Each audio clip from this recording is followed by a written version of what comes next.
My name is Stephen Perry, and I work for the Torrens University Language Center. And one of the things that we really focus on at the Language Center is preparation for university. And a lot of that is academic skills and academic English. Over 90% of our students transition through into the university where they study quite successfully. And one of the things that students have always said to me is they find writing, academic writing in English, to be an area they find a little difficult, a little stressful. And this is very understandable. Writing academically is a skill you have to learn. And it is something that is different between languages and between cultures. So today I'm going to look a little bit at using research in your writing and taking the research that you find and integrating it into your own words. So academic writing is a skill. It's something that you need to learn.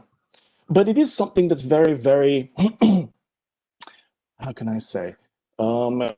It's very different between languages, and the focuses are different. And this is something that is often very stressful for students. It's something that you feel you can do well in your own language, and when you come into English, it often feels like you're a beginner again. You can't express what you want to express. And some of that has to do with practice, but a lot of it has to do with some cultural differences and expectations. So the first thing to remember about academic writing is that it is aimed at academics. So your professors, your university lecturers, the other students on your course. And this means that you're writing for a particular audience. If you were going to write a romance novel, you'd know who your audience was.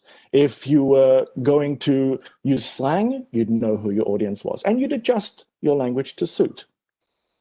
And the same is true of academic writing.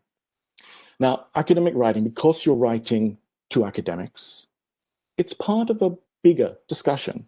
And so nothing you write exists by itself. You need to think about, how does the research that other people have done affect what I'm writing? And so a lot of the referencing is not so much to show that you've done a lot of research, it's to connect you to the rest of the discussion around your field or your discipline. From a university perspective, it helps to show that you understand what you're talking about.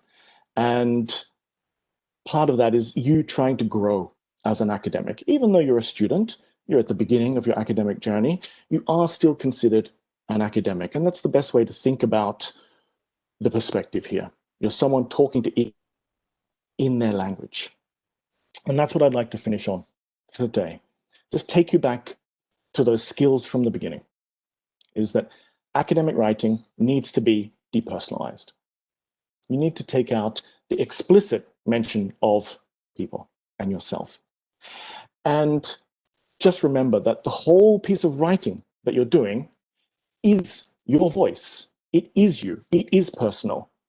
It's probably colder than you're used to, but it's still your voice. Academic writing is specific. It means you're using the keywords, the key terms. You're not generalizing, and you're always explaining. Academic writing is supported. You're providing sources and explanations for the things that you're writing. And most of all, is that academic writing should be your voice. You should lead with the ideas. It's you who is expressing themselves in academia as an academic. And the references are simply there to show that you are an academic and that what you're saying is correct. And so I'd like to say thank you for today. Good luck with all of your academic endeavors in the future. I hope today was useful for you.